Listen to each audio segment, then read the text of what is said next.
Pebbles, and I'm back again to do another video. This time this video is another celebrity channel video, but this time the man that I'm going to be speaking to tonight is the, let me get this right, the enigmatic and sexy Aussie hottie. Okay, I've been told that that's what I've got to call him. That's what I've got to introduce him as. So yeah, that's who it is that we're going to be speaking to tonight. We've just been having a laugh because Michael he's mysterious. He does have that mysterious feel about him. He's come in to do a few things that's like quite surprising and shocking, and he's wanting to sort of like throw me off a little bit and just, you know, come in and do things that I'm not expecting. So he's kind of got like a little trickster, mischievous side, a very sexy side, great personality, but also like a really nice caring side as well. So yeah, okay, I understand now. That is enigmatic.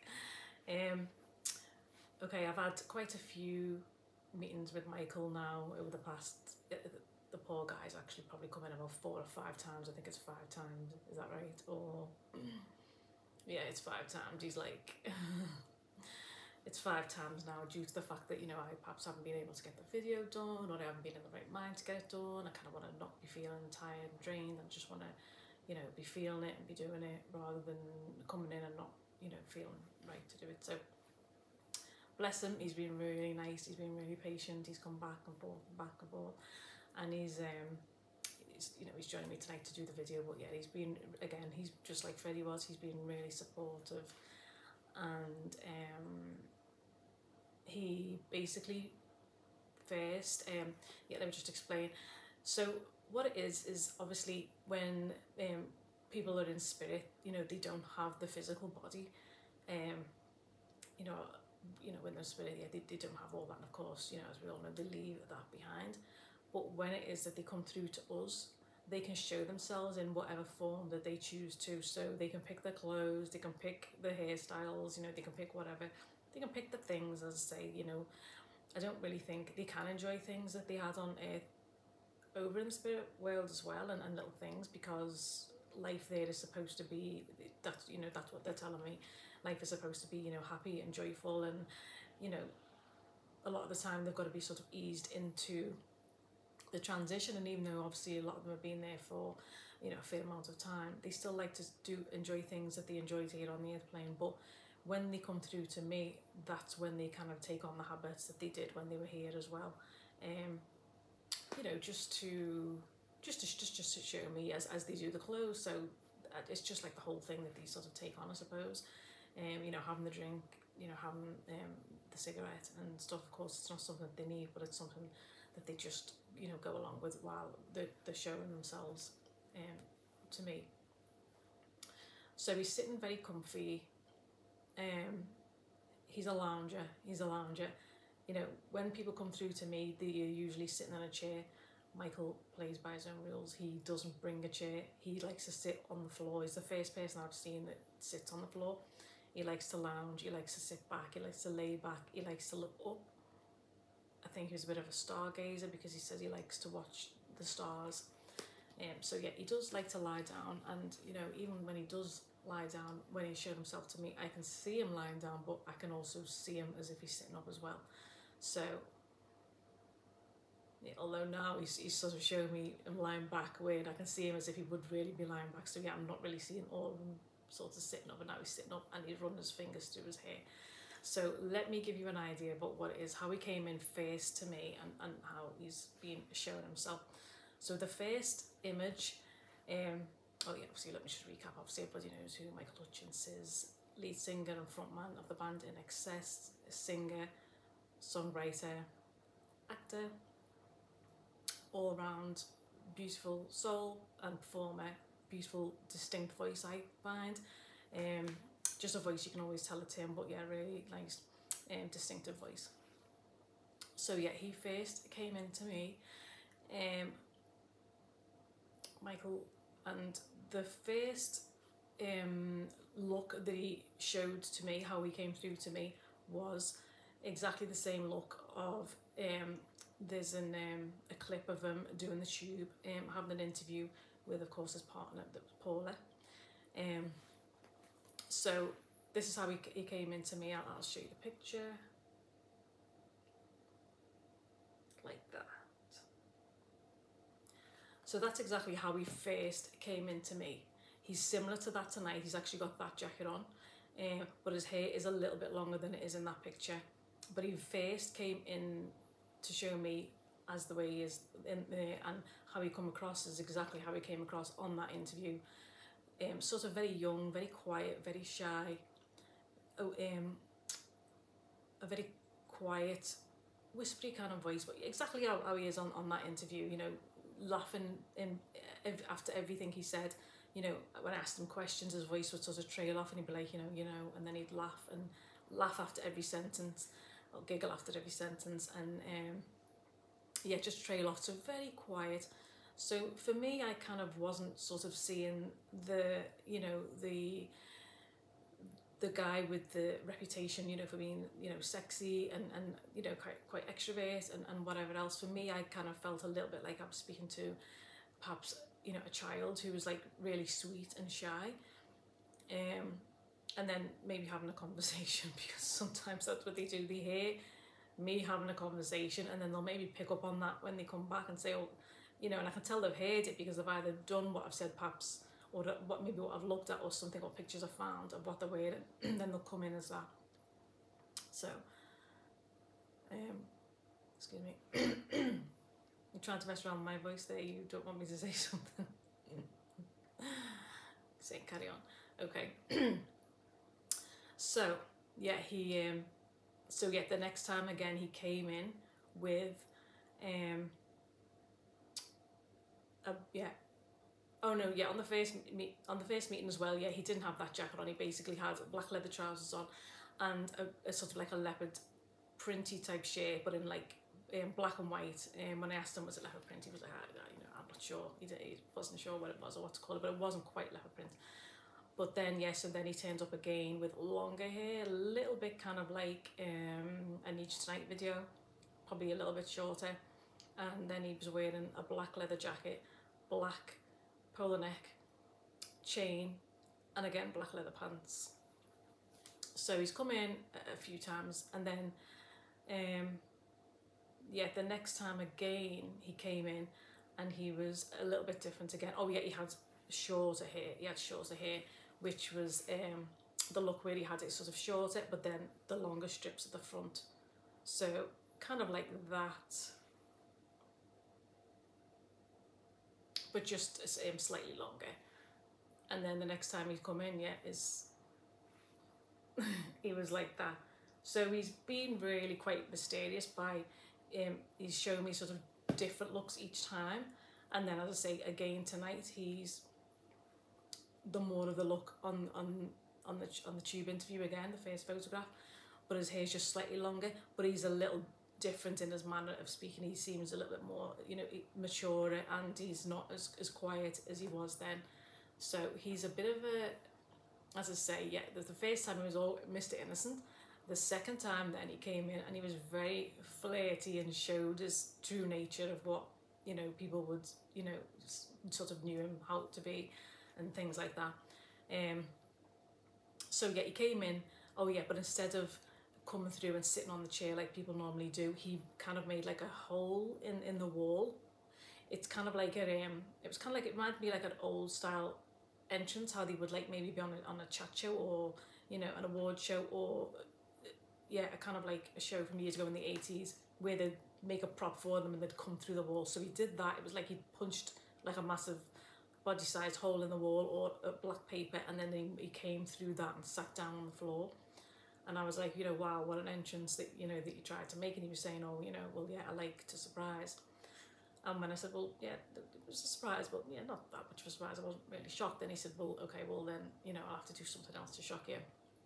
next time, you know, with quite a smile. And then the next time he came in, he did actually show up with no clothes on, thinking that would shock the hell out of me. It didn't for some reason, but yeah, he soon put them back on. He put like his white pants on, he had white jeans, oh, blue jeans, sorry, and a white shirt, which he kind of had on open while he was lying on the floor, and then he took it off and was kind of like resting to the side with the shirt underneath him.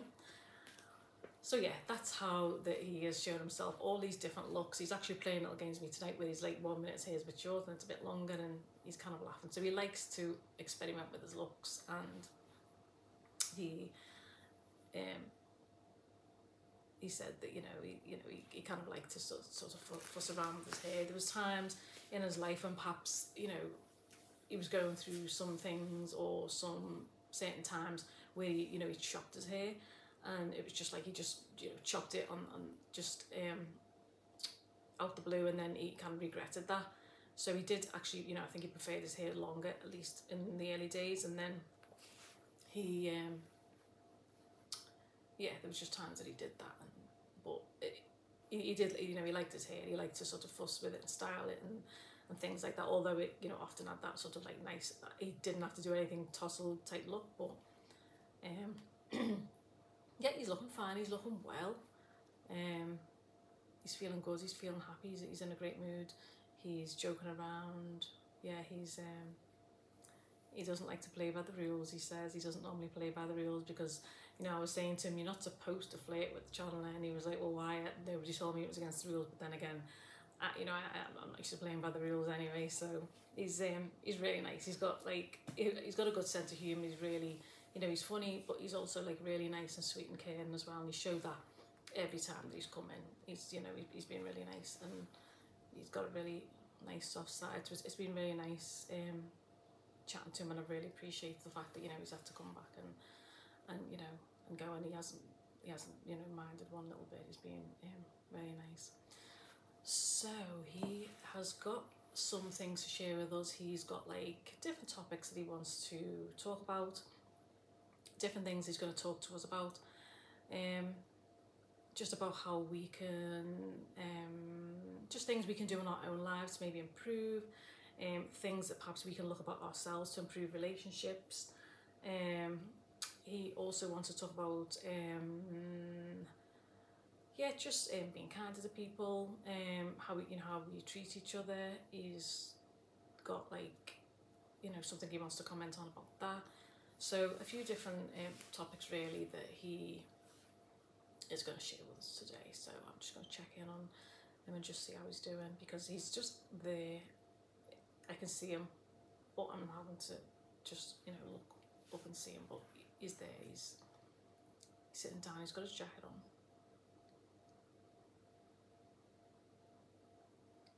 He's taking it off now. So yeah, he's got that black and blue leather jacket on. He's just having a little fingers running through his hair. Okay, do you want to let us know what it is that you want to start off with? Was it the subject of confidence first?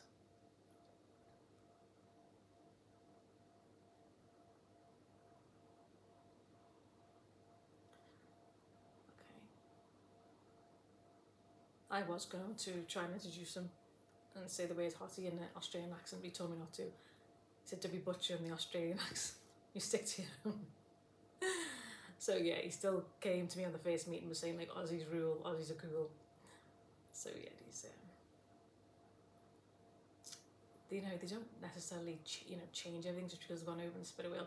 They still have like the sense of humour, and they still have some of the the thoughts. Obviously they have remembrances of experience that they had on Earth, and sometimes they still kind of like feel certain things in a certain way about things that happened on Earth. So, but yeah, we'll see what it is that he's got to say on confidence. What is it you've got to say, Michael, on confidence? Okay, come on with the drinking. He's actually got with him tonight a bottle of Grolsch. I'm not sure if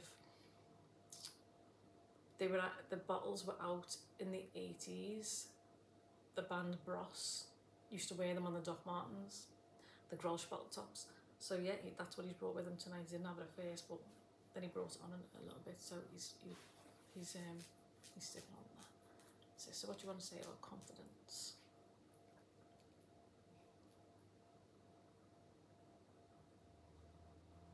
Okay, confidence is something that you can teach yourself.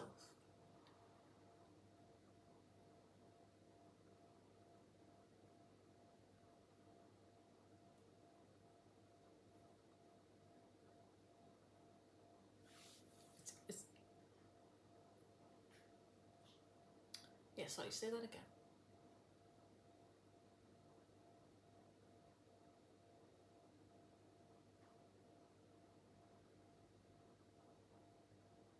Okay, yeah, it's something you can teach yourself.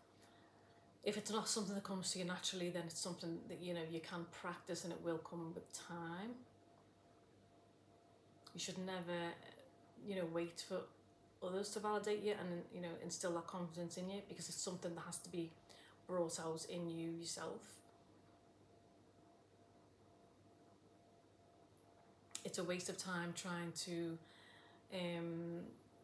get that from others and rely on them to build up your confidence, because you'd often fight the losing battle with that, because most people are struggling with their own confidence issues. So yeah, you should never try and rely on somebody else to instill that in you. The best way you can do is trying to instill that in yourself. It's important. Confidence is important. It can take your life in another direction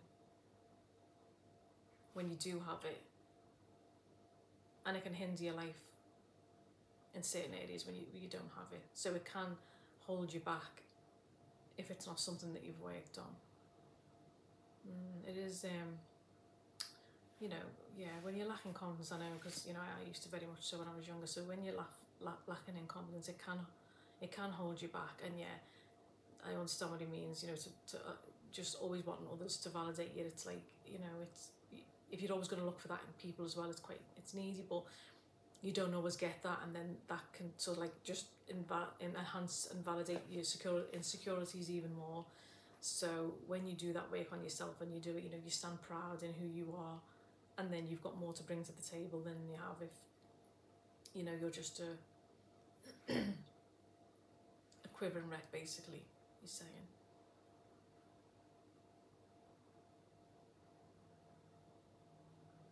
As in, you need that validation, and you're not able to stand on your own 2 feet.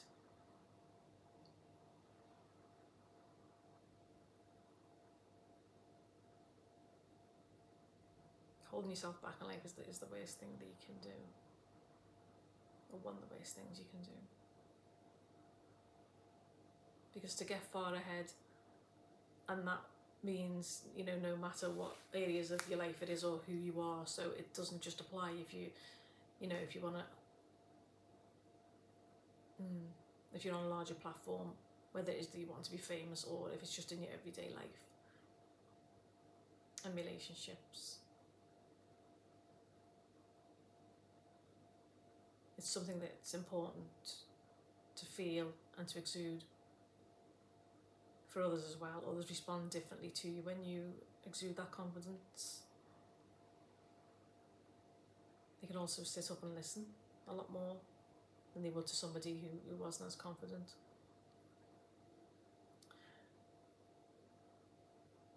Yeah, you can push your way forward, not literally, but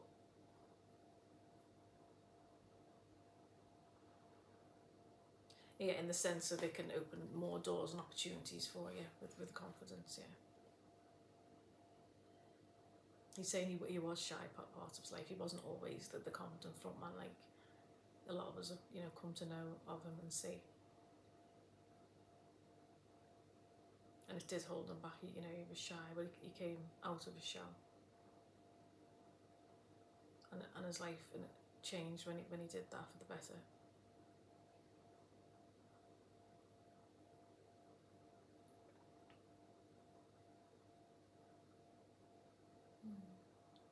Is there anything else that you want to say on that?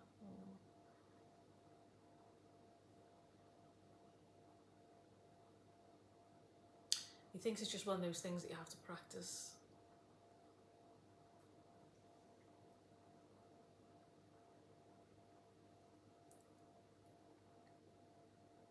Yeah, he's saying, you know, look in the mirror and focus on one thing. It can be anything. You know, there's always going to be something that you like about yourself, and you can focus on that.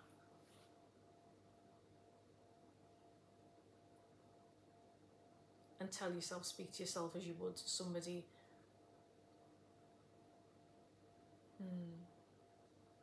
Or imagine it's somebody speaking to you, who you know loves you and compliments you.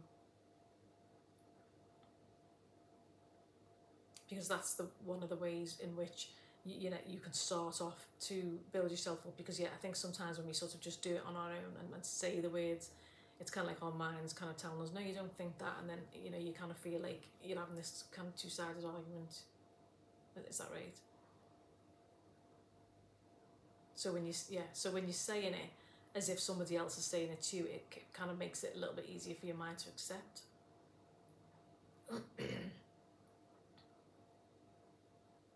And then if you just practice that each day, or you know, whenever you can, when you're saying it in the mirror and really look into yourself, you know, look into the mirror at yourself,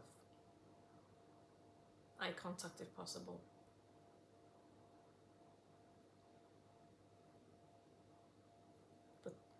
But tell yourself as you would if you were telling others, because you know you feel no way to say it to other people, or you don't mind expressing to other people, you know, the beauty you see in them. So you've got to learn to accept and see that in yourself, but also get used to saying that to yourself and feeling that about yourself. And that's where it starts.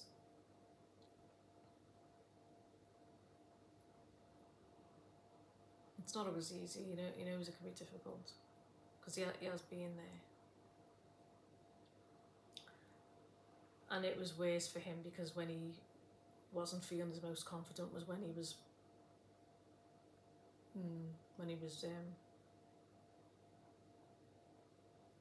pushed into the limelight. So he had to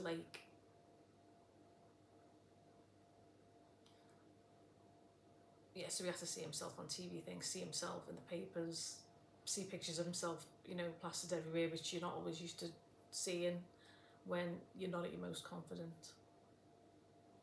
He grew into his looks.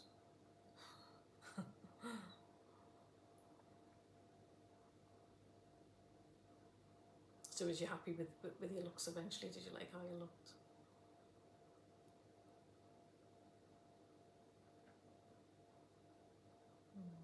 Well, you know, you are amazing. Lots of people think you are amazing. You have quite, you know, a unique look,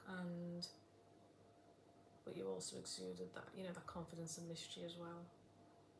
So yeah, he said he wasn't amazing or anything, but he was comfortable. He was comfortable enough with how he looked later on.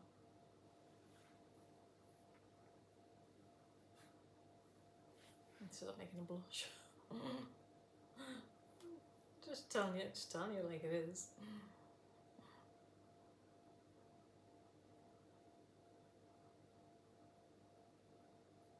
Okay, so yeah, to tell you now, see how I found that quite easy. Yeah, it's easy to be able to say it to somebody else, but yeah, you know, you know, you'd be able to say that to yourself and be like, oh yeah, and just matter of factly, you know, say it or believe it. So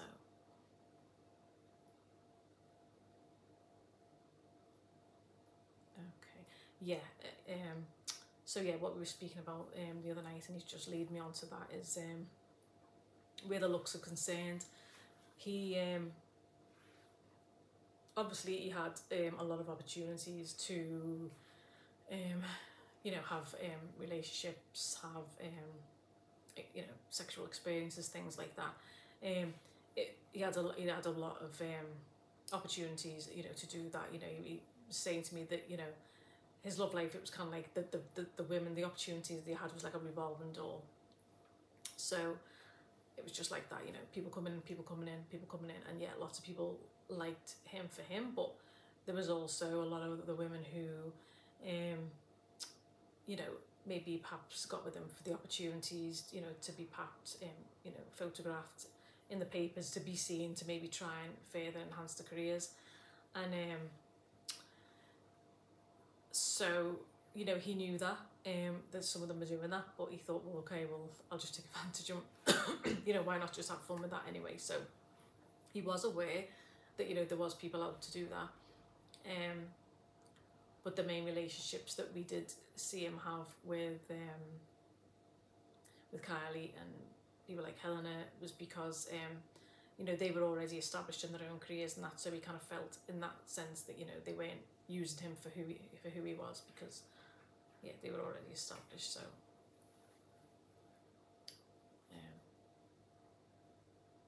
yeah, sorry, go on. Okay. And okay, just waiting to see what he's saying.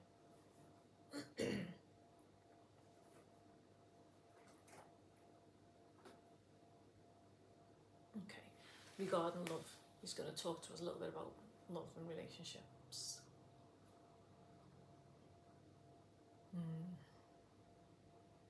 You've got to be with someone who sees you for you, all of you. Not just the physical, but sees all of what it is that you're about, the essence of you, the light within you, the confidence within you. Someone who can complement you.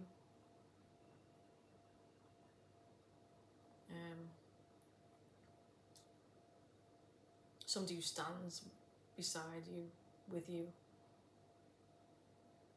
Not just literally, but, you know, loyalty, saying loyalty, who's loyal.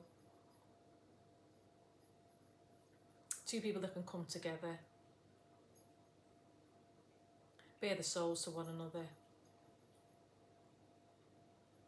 be intimate with one another, not just physically, but mentally intimate. To be able to really look deep into one's eyes. Show all of yourself. Stand in your strength, but also be vulnerable as well.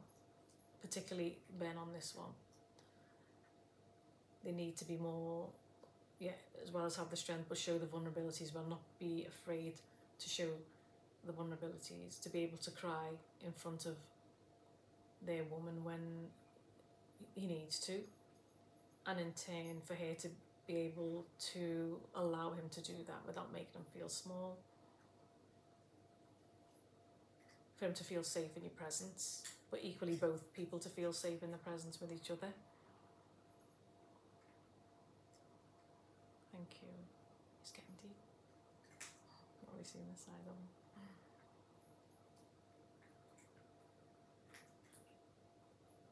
Yeah, he's saying, I know he didn't know I was capable of that teacher. But yeah, I've just seen maybe, you know, the jokey side, laugh side, and the caring side, the lovely side, but yeah, we haven't really gone deep into the conversations as yet, so you're doing brilliantly. And of course I can hear him saying that beautiful accent, so. Oh. Okay, sorry, continue.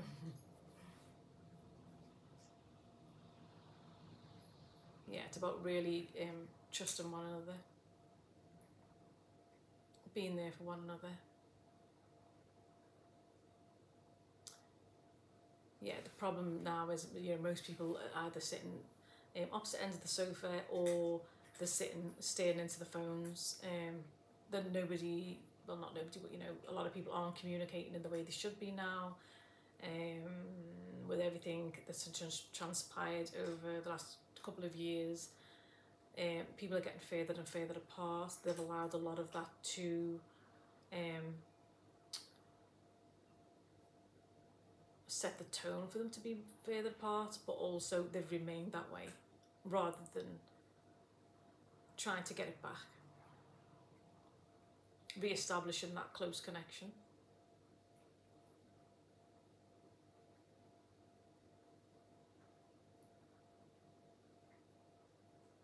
Reiterating to each other what they need. You need to be able to do that in a safe environment, but speak up. A lot of the problems that couples have is they're not being vocal enough about what it is that they want, or want out of the relationship, or expect in the relationship. And that doesn't mean having a screaming match at each other. It means verbally communicating,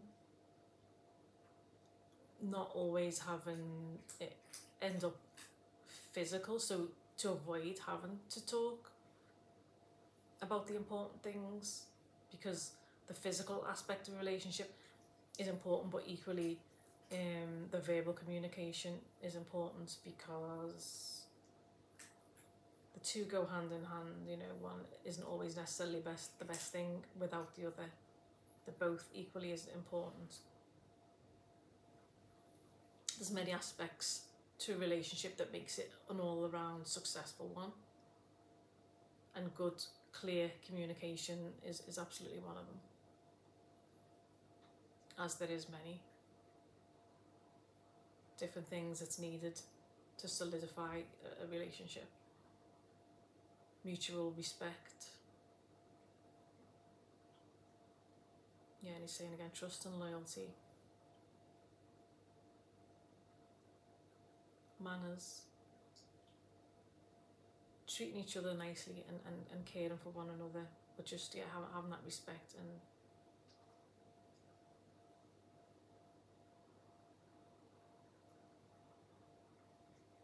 treading carefully and respecting certain boundaries.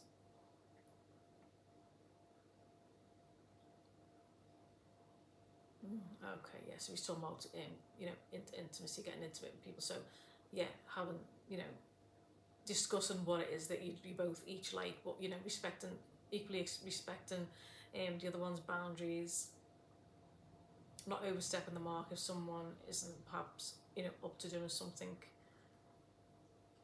in an intimate way.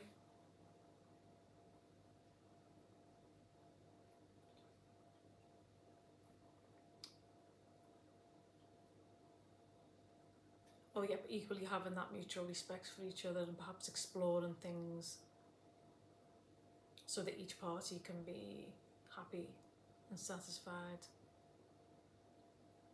Sex education, that's needed from Michael Hutchence.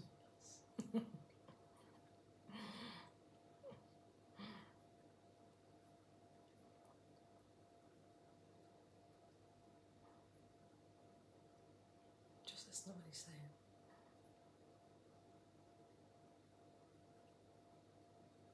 Okay, he's laughing. He's saying, yeah, he wants me to explore the subject, so that you know, that's what I'm going to do. No, you carry on. You carry on.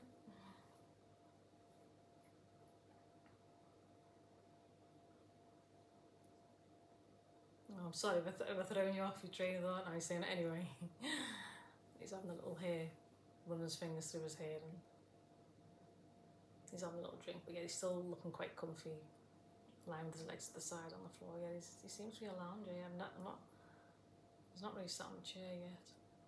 Each time, and this is the 6th time he's been back now. So, have you got anything else to say on that topic at all, or?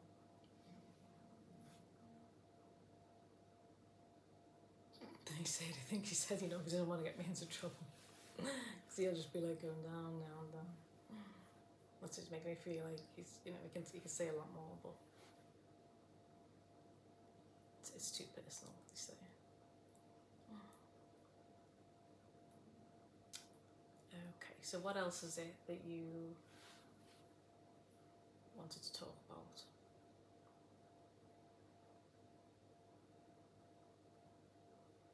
Okay, so yeah, he just he wanted to bring up an experience that happened. He just wanted to say a little bit about an experience that happened. Of course, when he was here, he was asked to present an award to the Gallagher brothers, and yeah, I think it was no, it referred to him. Yeah, as it has been. So yeah, what is it that you wanted to say about that? That's just something that he brought up. It's not like it's playing on him, or, you know, weighing on him continuously, but it, you know, it is something that he has mentioned when we spoke. So he just wanted to say a little bit about that. What does he want to say?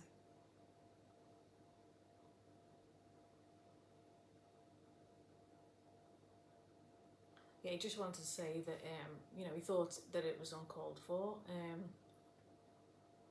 They're both somebody that he kind of admired before that night, and was perhaps looking forward to hanging out with them. And you know when that happened, he was like shocked, saddened, and hurt.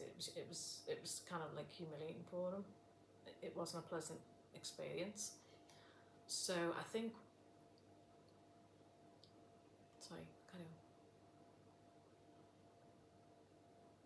It's just something he hasn't forgotten.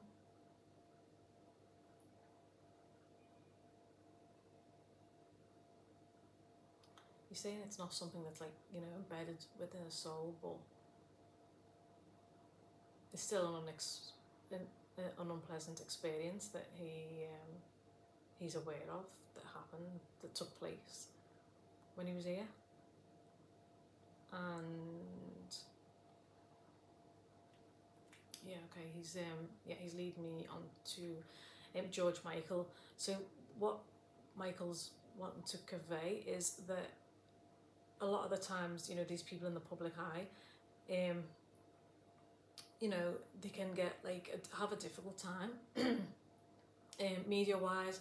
You know, what's written in the papers, you know, love life is splashed on the papers.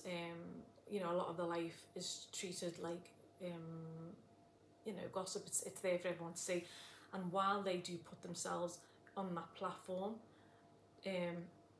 obviously, you know, at the end of the day, a lot of them just want to be there because, you know, they want to write songs, they want to make music, they want to share the gifts that, you know, they've come in to do with the world, and they've done that. But then the other side of it is that, you know, there's the press intrusion and all of that, and I think there's enough of that. So when somebody's in like the same job as you, and they should maybe perhaps understand a little bit more what it is, that how difficult things are, and the things that you do have to put up with.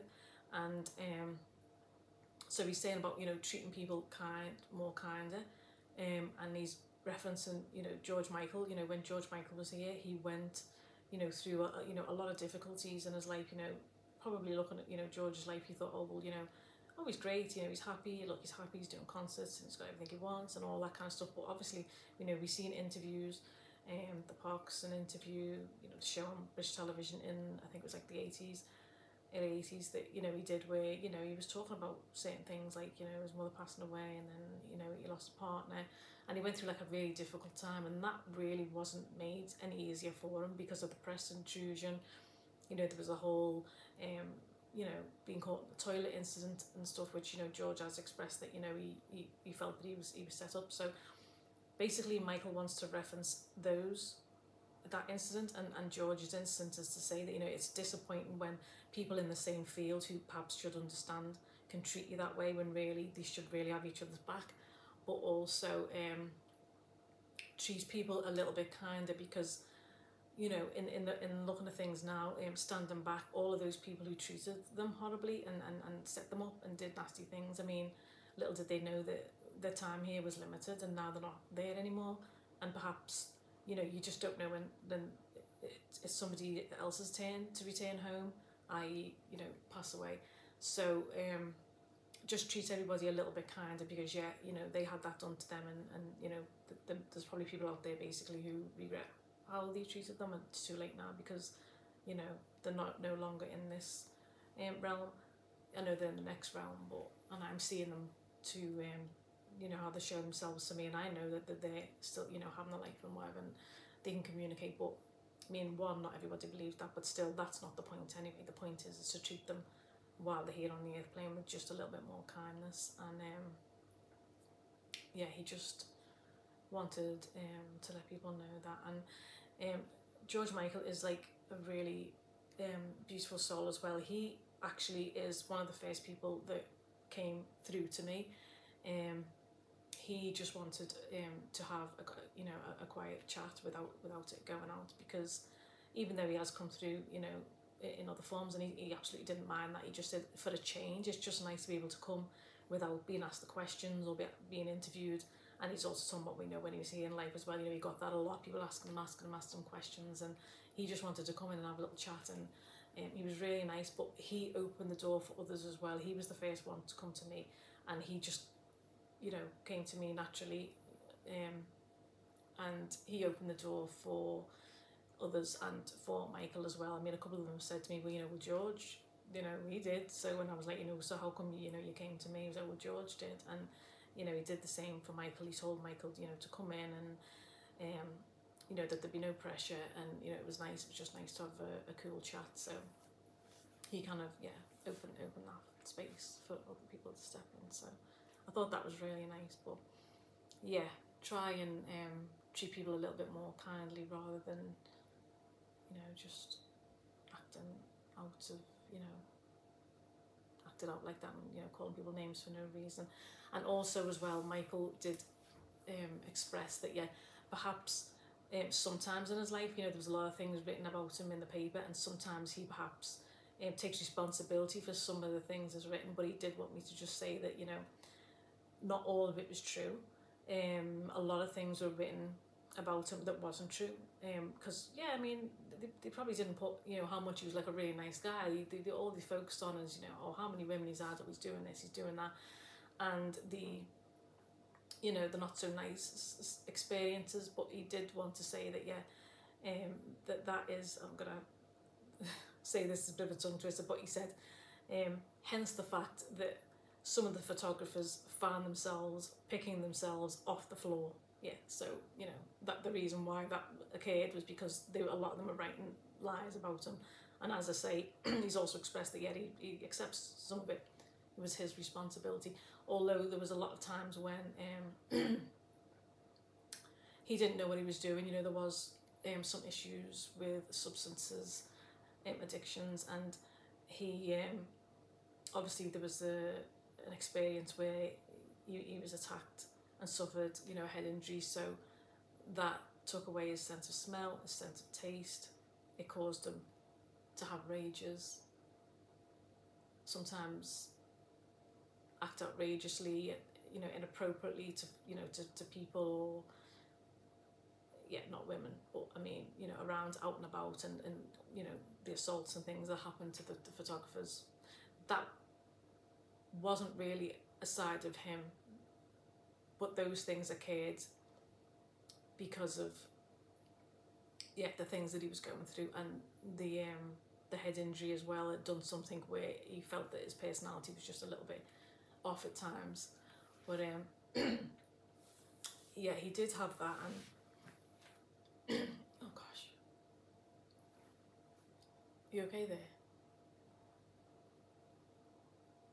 Yeah, thank you. Yeah, he's able to convey the words a little bit faster to me tonight, so I'm still listening to what he's saying, but I'm not yeah, sort of having to listen and wait for him to say, because he's kind of doing, thank you, Michael, he's feeding them through a lot more, so I know where he's going and what he's saying. So but yeah, so tonight, one of the things that I wanted to do before Michael came through was I usually light a candle. I usually have like a love candle as well to send just some love up to the spirit world. But I got yeah, a nice lemon and cinnamon candle for Michael. I put some wax melts on, and yeah, just some nice scents, because he likes to experience the sense when he comes closer to the airplane. And I asked him, you know, why that was. Now he's in spirit now, so, you know, that's fine. You know, the sense of smell and the taste is not something, well, it's not something as in he's not going to really like be eating food kind of thing, so he doesn't need that, but he has got that back. That's, you know, it's not that he hasn't got that now, but when he comes closer to the airplane, what he explained to me is he likes to experience, and I wouldn't have sort of known that he can, but he likes to experience the smell and the scent, because when he was on the airplane, you know, for a while before he passed, he couldn't do that. So, and he left with not having that. So he likes to come here and experience that now, because experiencing it here is the way he experienced on Earth. So when he comes closer to the earth plane, now he can experience smell and the sense the way he couldn't before he left. And in the spirit world, he can have his sense of smell, but it's different. It's not like we smell the sense and it's kind of like a lemon scent or something like that. What Michael explained was that it's more of a vibration. And yeah, I've heard this before as well, but it's more of a vibration. So it's an experience of a vibration when they smell things, but it's in a different way. So it's not the same as here. So yeah, that's why when he comes here, he still likes to have that experience of smelling, because it's still a little bit like, oh, I haven't done that in a while, because he didn't do that for, you know, a number of years, I think it was, before he passed. So he definitely does like, you know, to have the sense. So yeah, interesting, I thought. Oh. Okay, let me just see what else that he wants to, where he wants to go.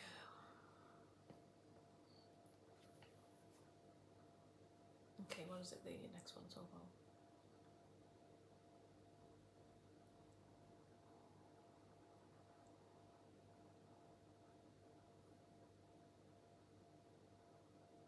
Okay, he's just getting comfortable. And he's just on. Okay. You okay there?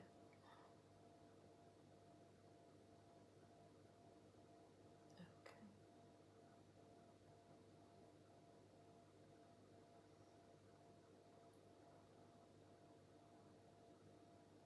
Okay, just give him a minute. What is that? What is it you want to talk about? Okay, now he's not feeling through as fast, so I need to listen.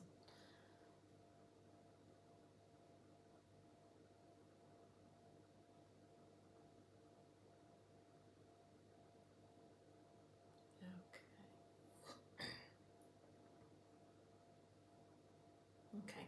Now I know, of course, you know, there was mystery and surrounding Michael's passing, and you know, there's a lot of things that's, you know, being said out there.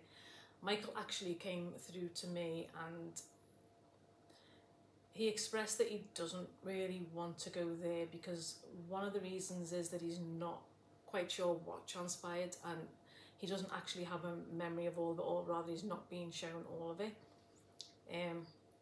Also, he's aware of the fact that, you know, that there's family out there that, you know, he wants to protect and not really speak about on that. It's something that he's been asked a few times, and you know, when he first came through to me, he was kind of like, oh, you know, he was kind of like not wanting to be grilled about that, and you know, he did express that to me, and one of the reasons why, you know, George had said to him, no, it's fine, because he had some concerns that he didn't really want to be pushed on that or even talk about that subject. And you know, George had reassured him that, you know, it's fine, she's not gonna, you know, grill you about anything, it's just a nice chat. And Michael was really good enough to come through to me, even though he was a little bit apprehensive, you know, thinking that there was perhaps going to be, you know, questions a lot over things, and it's just not something that he really wants to sort of, you know, go into, at least not with me.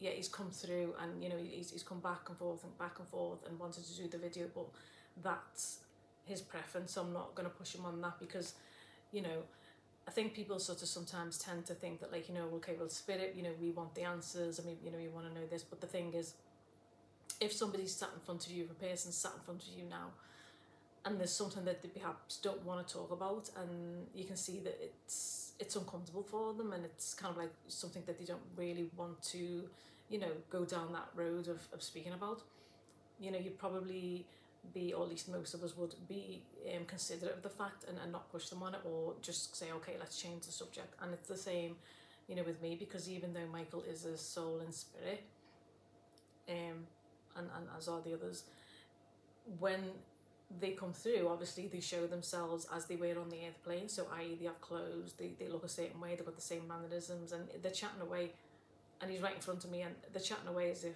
they were here. It's pretty much no different. It's just that obviously if someone sat here with me now, they can't see them. So when you're sitting face to face with somebody and, you know, you can see that, for me, I'm not going to push him or, you know, push him into certain areas when I can see that he's not uncomfortable, because not only is it uncomfortable for him, and then I might see the, you know, the sadness, and or I will see the sadness and the reluctancy there to speak about that. I can feel it too. If he's sitting, you know, right opposite, not only can I feel what he's feeling, and you know, vice versa, he can pick up when I'm, you know, feeling things, then the consideration has to be there. So the only thing that he would like me to say is that that Paula is happy and at peace, but they're not in the same vicinity. He did show me her, so it's not like I didn't see her at all. You know, he showed me and he's acknowledged that she is there. So she's happy and she's at peace and she's well, but they're not in the same vicinity. And yeah, they may pass and or may have a casual interaction, he's saying, but a lot of things transpired when they were on the earth plane. Sometimes things were quite volatile. So just like, how I want to say it is, just like we would have like an experience here, or we perhaps have a partner and the relationship, the whole experience wasn't a good one, then if we were trying to get over that and we were trying to heal, we wouldn't really want to be reminded of that, or we wouldn't want to perhaps be around that person. We might have to put boundaries up and be like, okay, well, you know, the person is somebody who we perhaps want to move away from and not be around while we heal. And it's the same in spirit. What Michael's making me understand or making me aware of is that it's the same in spirit. So obviously when people transition, yeah, they're in a happy space and they're in, you know, a really nice place in the spirit world, you know, is really happy and lovely and all that, but you don't just you know, how can I word it? It's like you just, there's an adjustment with comes with transitioning, and there's healing to be done a lot of the time as well, depending on how the soul left, and, you know, a whole bunch of other things, just experiences in life and the things that they perhaps need to understand. With any death, really, you know, we all have to sort of pass over and understand, you know, what took place. You know, it can be anything. It can be like, you know, if you're in a car accident and, you know, and then you suddenly find yourself on the other side, which, you know, is what Michael did. He did tell me that his transition was peaceful. He felt like he was floating. Well, he said flying, and then he said, but rather floating.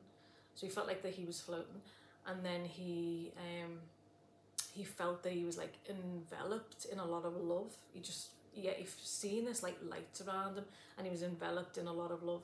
And that's when he kind of realised that, okay, he's left the earth plane, don't know why I keep saying airplane, the earth plane. He'd passed on. So that's how he explained it to me. And yeah, so when you go over, from my understanding and what Soul is telling me, is that, you know, there is that adjustment period. I've actually heard somebody say that, you know, that it's an adjustment. They're fine, but it's an adjustment. So yeah, I like to explain it as in, yeah, if you book a holiday and you know, you get your tickets, you go on your flight and all stuff like that, and you're obviously, you know, think about how good a time that you're gonna have, and you're expecting to have a good time. And whilst you do that, you've booked the flight, or whoever's booked the flight, and then you are expecting to go for that certain amount of time, and then, you know, you're coming back. But so you can have a really nice time and all that, but then, you know, at a certain point you're going to come back and you're going to get and return to your normal life, and, you know, you're going to see the rest of your family, or, you know, who you've left behind when you've gone on holiday. So you're going to do all those things, but the expectation is you're coming back and you're doing that. So let's just say something happens and you're out stranded in you know, a foreign country that's, you know, totally different to where you used to live in. So when you're out there, that's usually when people would be like, oh, okay, well, this is not very nice, I just want to get home now. Even though you've gone and you've booked that lovely holiday, it's like, well, why don't you want to stay? But you don't usually want to stay. You're usually trying to find your way home, aren't you, back home? So and then if somebody said to you, well, look, you're going to have to live there for the next few months, you'd find that an adjustment, because you're like, oh, I'm not used to living here, I'm not used to the language, because you're only there temporarily for a holiday, and there'd be lots of things that you need to adjust to. It's the same with crossing over to spirit as well. There's things they and if it's a death as well, but it's not like you're kind of only expecting it. If it's just 1 minute you're here and then you're gone, it's like, and it's an adjustment. You're used to doing things here, you're used to seeing certain people here, having a certain life, like you're getting interviewed, you're going on stage, you're writing songs, and then all that suddenly comes to an end and you've got like this new life to adjust to. So it is an adjustment, and whilst that is all of our original home, when we're in this period of being on the airplane, we call that as home and stuff like that. So yeah, that may be our real home, but it's still a bit of an adjustment, when they cross over there and things like that. So he just wanted me to, kind of make that clear, and that, it's just, although Michael's fine, he's happy, he's really happy, and he's joking. Obviously, he's been there for a period of time. So, but just wanted to give you a little bit of an explanation on, there's still that healing still as we would need, and as I say, sometimes it's just certain boundaries that needs to be set in place, and he was told that it wasn't really conducive to his healing for him and Paula to be in the same vicinity. So that's what it is. He wanted me to let you know, and I think he's explained that really well, and in a nice, compassionate way, without any judgment there. So yeah, what else was it that you wanted to talk about? Oh, okay. Yeah, so what I was gonna ask was what song lyrics meant the most to you and kind of reflected your life, what was true to life. What was your favourite song? You say Mystify was one. You somewhat mystified the song, which Michael's been well, yeah, I mean, he's played quite a few songs in my head, especially when he was coming through, but not ones that I didn't know. And then now I've since found a few more that I've not heard before, or at least I don't recall hearing, and I really love them, and I'm really going to start playing some more. George is about the music. George definitely puts songs in your head and likes you to listen to his music, and I have been listening to George's music, but I'll explain more of that in a future video. But Michael, was let me hear the songs that he does know, but he did lead me to a few that I didn't know, and I just think they're amazing, and I just love his voice on them. So yeah, I've been definitely blasting some of them. So, oh yeah, one of the songs that he introduced me to, he led me to, because what it was is I picked pictures out of them. I'm gonna, for the thumbnail, or just pictures, and I usually ask them, what you lead me to the pictures that you prefer. Is there any particular one? Because sometimes they do, believe it or not, they want like a certain one, or they're like, not that one, but I like this one. And Michael wanted to choose a picture. I wanted to choose a picture that was kind of like, that showed the light in him, and from what I can see, just the uniqueness of him. But he kind of wanted to still go with that kind of rocker style, sexy look, leather pants type of disheveled a little bit. And I was like, it's up to you, but I don't want to use one of you kind of looking too disheveled. I want one that's going to show the light and the uniqueness of you, and the beauty within you, and just more of him, and of the nice soul that he was, rather than just, not that there's anything wrong with his other pictures. I mean, when I'm going through them, there's so many beautiful pictures. I'm like, I'm going to be here all day, save. But yeah, I just wanted one that just expressed just a little bit more than just the rocker. But so we kind of settled on one in between, but there is many pictures that are like so beautiful, so many I didn't see either as well, from like way before that I ever knew him, because the first I'd heard of him was the Need You Tonight video, and that was kind of like in my trying to dodge school days and seniors, so that's when I first heard of NXS. But I'm finding out now that yeah, he was obviously, you know, in bands and stuff like way before that. So, and he was actually in a band when I was like 7, which I couldn't comprehend. I was like, I didn't even know, you know, he was out then. So but yeah, because so yeah, so one of the songs, sorry, it's just tell me.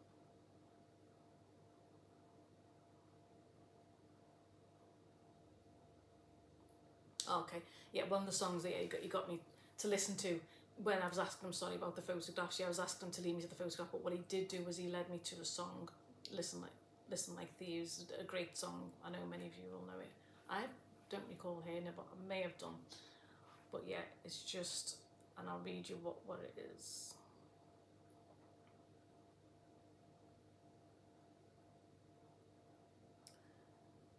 So let's just see. Okay, yeah. So Michael wrote the song, and the meaning of the song is: things are not always as they seem or are portrayed. Listen like thieves. So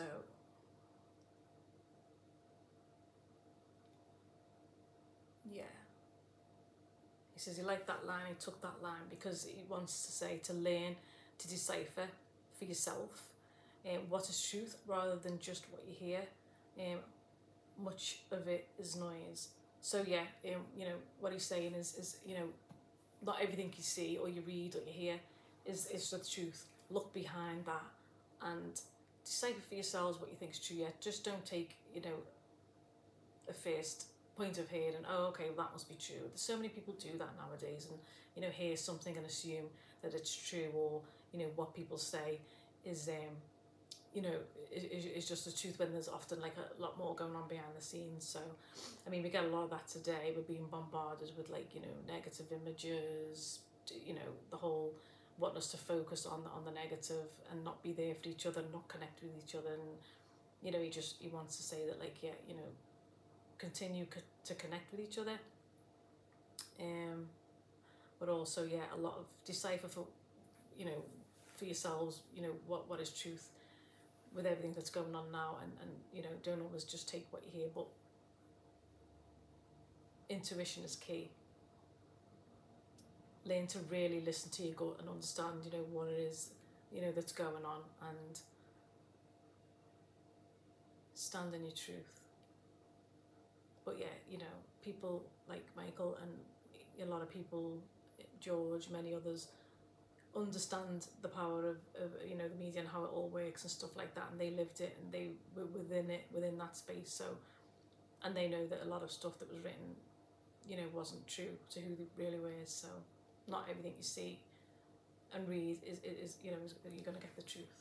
So we just wanted to reiterate that point.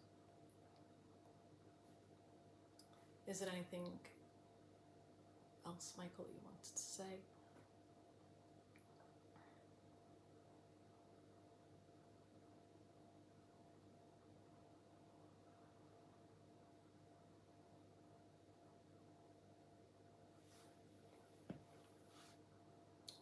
Okay, did you just want to say anything else on yeah, do you want to give advice on addiction? What's it you've got to say about that? Just gonna listen to what it is that he's saying.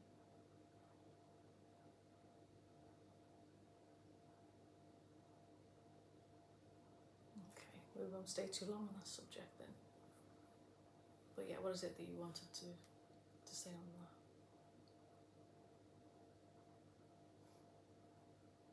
He's laughing. He's chilling. He's lying down. Yeah. You don't have to speak about that if you don't want to.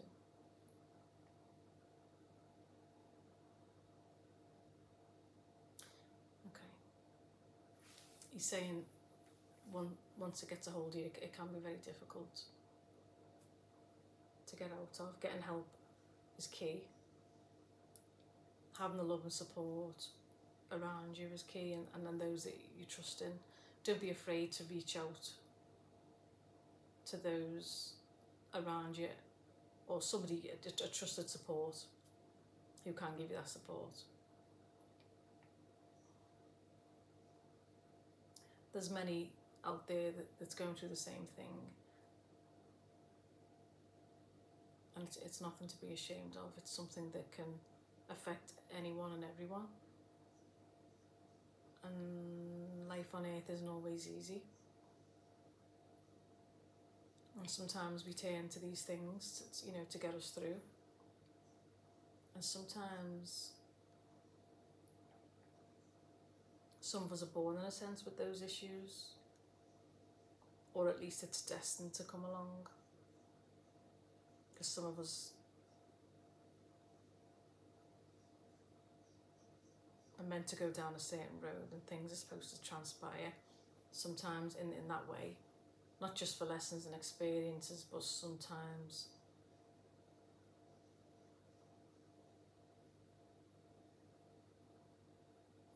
it's a learning curve to get through, although not everyone does, but it's necessary to get the help.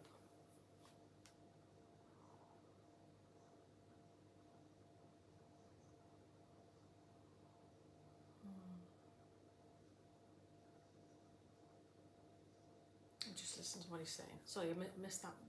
What was it you said again?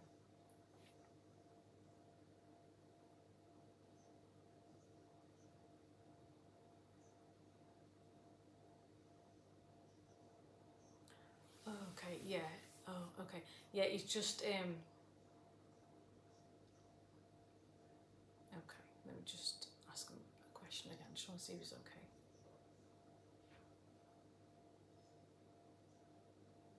Okay. There's not too much else he wants to really say on that, but he wanted me to, he's just reminded me to say that, yeah, on the other side, in the spirit world, yeah, when there is issues like that in life, they do get a lot of support, and they get a lot of healing on the other side. And yeah, somebody else came in, and they this is how they explained it to me, that they said that when they go on the other side, they get like immense healing.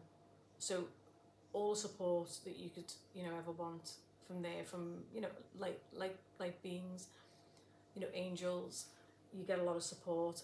The way they worded it to me was it's like the Priory, it's the best of the best. So the Priory, being the rehab place, and that you can book yourself into for mental health and addictions, and so that's what they said. That's how they explained it to me. It's like the Priory, the best of the best. So you get the best, the healing and everything you need, and the support over in spirit. But sometimes the soul, not all the time, but sometimes the soul, if there's been an earthly wound, that they can sometimes get an exchange of healing from us when they come to the earth plane. So when someone like them come through to me to be channeled, there can be that exchange. So in exchange, they can give me healing, and I can give it to them as well, because sometimes there's just that healing that is needed from the earth plane. So I mean, I wouldn't have thought that, but that's what they've said to me. So he was just making me aware. We discussed to say that. So yeah, he's had healing for things on the other side, but yeah, he's very aware of the issues and how difficult that can be. But yeah, he's not really that keen right now to say much else on that, really. I think he's been in a really good mood, and we don't really want to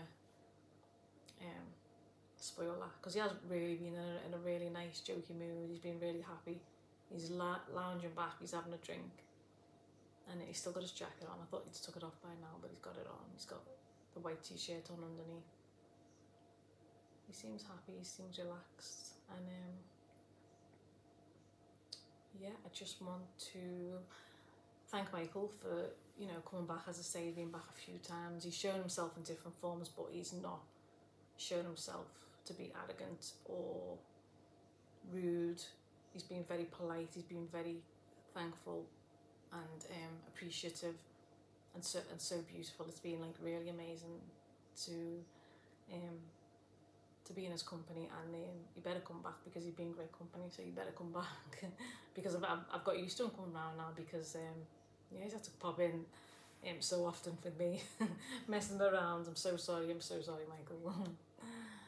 He's saying it's fine, he's enjoyed himself, he's had a nice time. So yeah, I'm going to leave it on that note, because I just want to check in on him and just make sure that he's you know, he's not getting too tired and he's fine, and that everything was all right and he wasn't uncomfortable discussing things. So again, thank you very much for joining me. Is there just any one last thing that you want to say, Michael?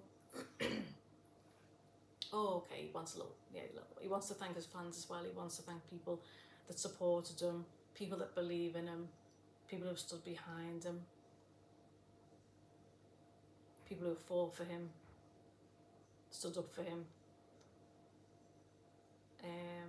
those who play his records, bought his records, you know, in the past went to concerts, all of that. He wants to thank you for the love and the energy, the love and energy and supportive energy that you gave him. Keep playing the songs. He likes that, he likes to hear that. It's uplifting. A few of them are saying that it's uplifting to them. They do like people to play the songs, because I did ask them that. I said, you know, I thought maybe perhaps if you kept playing the songs, it might sort of bring them close to here when they perhaps didn't want to be, but they like us to play the music, so that's good. But yeah, again, is that everything, Michael? He's saying yeah, and he's saying thank you very much. He's very appreciative. He's very appreciative of everybody that's supported him and supplied him. He wants to make that known.